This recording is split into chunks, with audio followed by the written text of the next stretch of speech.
Hello दोस्तों, आप देख सकते हैं यहाँ अनुपमा एपिसोड में कि अनुपमा अपनी बेटी को जिस तरह से भी लेकर ही जाएगी, चाहे वो अपने आप को काहे नहीं बेचना पड़े, चाहे कुछ भी ना रहे, सब खत्म हो जाए, फिर भी वो अपनी बेटी को साथ में ले जाए। जो कि वहाँ पर आद्या यानी कि छोटी ने डिमांड रखी है, वो 10 लाख रुपया देकर और आश्रम बचाएगी तभी अपनी मम्मी के साथ जाएगी। और यहाँ अपना बिजनेस के बारे में सोच रही है कि तोसु ने सारे बिजनेस को चौपट कर दिए हैं। और तोसु जिस तरह से बोलता है कि आप दयावान में सब सारे पैसे नहीं बर्बाद कर दीजिए, लेकिन यहाँ ऐसा सिचुएशन है कि अपनी बेटी के लिए तो करना ही पड़ेगा, नहीं तो बेटी उसके साथ नहीं जाएगी। और ये सोच कर ही वो घबरा जाती है। और यहाँ पर डॉली का हालत बहुत ख़राब है कि जब जान रही कि छोटी वापस आ गई है, वही बात किंजल बोलती है कि आपने कुछ बीते दिनों में कुछ किया है क्या, जब से ऐसी हादसे के बाद आप एकदम से चेंज हो गई हैं, आपकी कुछ गलती थी, ऐसे कुछ जैसी क्वेश्चन करती है किंजल अपने शक के बारे में। तो उतना ही में डॉली भड़क जाती है। वहीं बा भी रहती है, बा और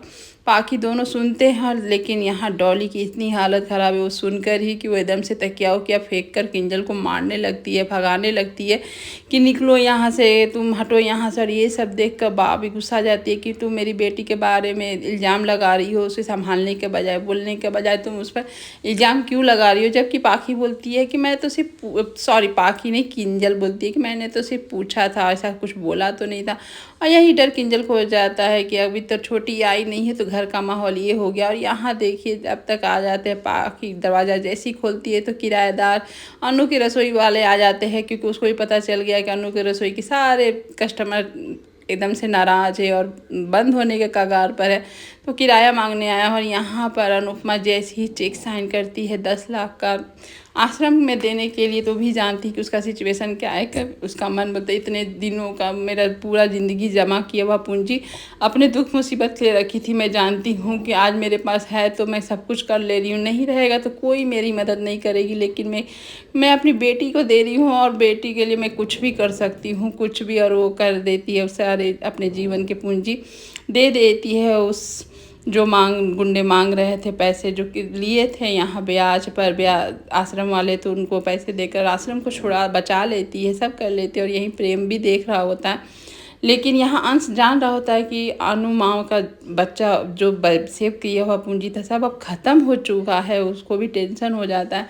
लेकिन अनुपमा यहाँ सब कुछ ख़त्म करके अपनी बेटी के लिए जो भी बन सकता है वो करना चाहती है। वो हर एक माँ यही करती, कोई अपनी बल बच्चे के लिए पैसे रख के ही क्या करेगा जब अपना बेटा बेटी साथ में ही ना रहे। तो उस तरह से अनुपमा भी कर रही होती यहाँ। लेकिन आद्या एकदम, वो तो बस कैसे भी पैसे के चलते अनुपमा के साथ जाना चाहती है, लेकिन उसका मन नहीं है जाने का। यहाँ तोसु का जो माल रिटर्न आ गया, वो कहीं भी खपत करने को तैयार है कि कितने भी पैसे मिले मैं यहाँ से हटा दूँ, ना यहाँ माल रहेगा, ना मम्मी कुछ टेंशन देगी। और यहाँ अनुपमा बेचारी परेशान है कि आज एक सौदा किया अपनी बेटी को ले जाने के लिए, लेकिन आज सौदे में ये तो अच्छाई थी कि उतने छोटे छोटे बच्चे अगर मैं आश्रम नहीं लेती तो कहाँ जाते। वही प्रेम से बोलती है, प्रेम बोलता है आप ये सब छोड़कर सोचिए कि आप जो द्वारकाधीश से जो मन्नत मांगी थी वो तो पूरा हो गया ना, बस उसमें ही खुश रही है। यहाँ डॉली बेचारी बेचैन आत्मा की तरह इधर उधर भटक रही है, उसको टेंशन हो रहा है। यहाँ स्वागत के लिए तैयारी माँ ही कर रही होती है, साथ में परी भी होती, केक वेक बन रहा था, खा रही होती है तभी आ जाए।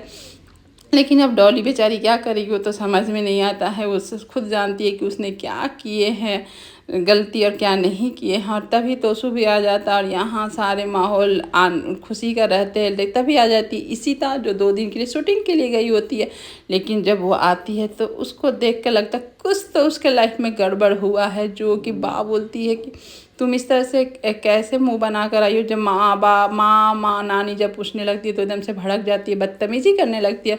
यहाँ अनुपमा अपनी छोटी को ले जाने के लिए आती है और छोटी बच्चों को खाना खिला रही है, बच्चों के साथ घुल मिल रही है। और वो जानती है कि अब यहाँ आश्रम में नहीं रहने वाली है, वो अनुपमा के साथ जाने वाली है। वो सोच कर ही रोने लगती है।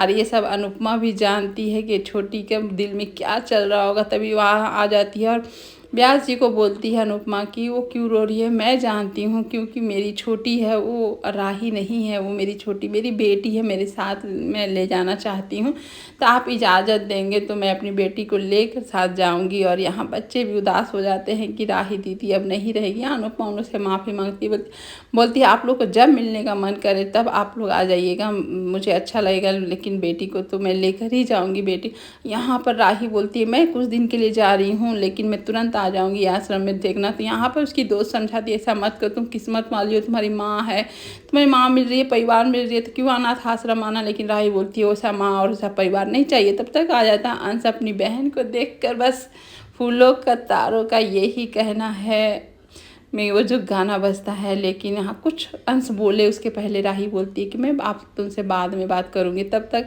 अंश बेचारा क्या ही बोले, वहाँ से वो फिर निकल जाता अपनी बहन को देखकर मिलकर।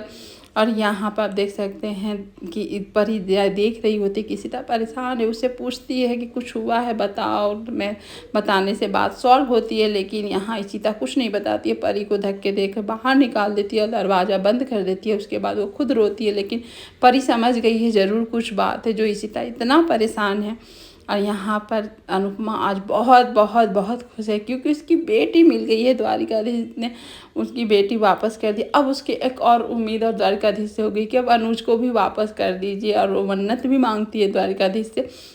तभी वहाँ प्रेम आ जाता है, तो प्रेम को भी शुक्रिया अदा करती है कि यार तुम्हारे वजह से मेरी बेटी मिल गई। तो यहाँ पर प्रेम सुन लेता है, अनुज के बारे में बोलता है आज आप अपनी बेटी को ले जा रहे, शायद कल आप अपने अनुज को भी ढूंढ ले। आप वही बात नाम ले रही थी ना, तो भगवान तो हर जगह नहीं होते, तो सारथी बन के मैं शायद आपकी साथी से मिला सकता हूँ। इस तरह से वो बोलता है, जो कि अनुपमा उसको खुश हो जाती है और एक उम्मीद जग जाती है कि अब अनुज लग रहा कुछ दिन में दिखने वाला है। और यहाँ पर विदाई का माहौल बना हुआ था। राही बच्चे को छोड़कर जा रही होती है, बच्चे रो रहे होते हैं, ब्यासी रो रहे होते हैं। राही का भी सही बेचारी एकदम से टूट जाती है, लेकिन जाना ज़रूरी है। और यहाँ अनुपमा इस सब माहौल को देख रही होती है, लेकिन सब फिर बैठकर टैक्सी में चले जाते हैं। और यहीं आपका एपिसोड यहीं तक रहता है, लेकिन यहाँ एक प्रेम स्टोरी भी शुरू होने वाला है। यहाँ पर राही और प्रेम अब इंतज़ार करता है कब कैसे मिलेंगे, वो तो अब कान्हा जी ही डिसाइड करेंगे, लेकिन मिलेंगे ज़रूर ये बोलकर। और आपको आज का एपिसोड कैसा लगा बताइएगा ज़रूर। Thank you.